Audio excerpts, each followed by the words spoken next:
Hello welcome to my another mini blog होइन फेरि पनि तपाईँहरूलाई स्वागत गर्छु मेरो सानो च्यानलमा। आज चाहिँ के छ भने मैले अस्ति नै तपाईँहरूलाई देखाएको थिएँ सिबी रोपेर होइन यत्तिको भएको छ नि अहिले चाहिँ यत्तिको भएको छ गाइस हो यत्तिको भइसकेको छ बढ्दैछ। आज चाहिँ मेरो के काम हो भन्दाखेरि चाहिँ अब पानीको सिजन हो नि त होइन रेनी सिजन पर्छ त्यसको लागि चाहिँ यो हल्का यसरी पुर फेरि लाउनु पर्ने हुन्छ जस्तो लगाएको थिएन फेरि यसरी पुर लाउँदैछु। यति लगाइसकेको छु यता लगाएको छुइनँ होइन गाइस यता पुर लाउँदैछु यसरी लाउनु पर्ने हुन्छ बिस्तारै बिस्तारै सक्नुपर्ने हुन्छ गाइस होइन यत्तिको भएको छ है मेरो यो चाहिँ आज दिन हेर्नु यस्तो भएर छ पानी पर्ला जस्तो भइरहेछ गाइस के गर्नु अब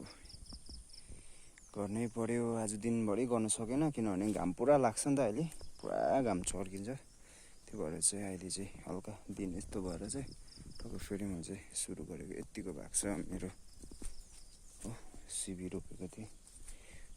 यस्तो यतिको भएको चाहिँ सबैजना हेरिदिनुहोस् यस्तो भएको छ। अन्त गाइस माया गरिदिनुहोस् होला है मेरो च्यानललाई लाइक सब्सक्राइब होइन कमेन्ट गर्नु नबिर्सिदिनु होला प्लिज धेरै माया गरिदिनुहोस् तपाईँहरूको साथ सपोर्ट चाहिएको छ होइन। अनि लास्टली के भने thank you for my watching mini blogs है सबैले माया गरिदिनुहोस् होला थ्याङ्क यू सो मच।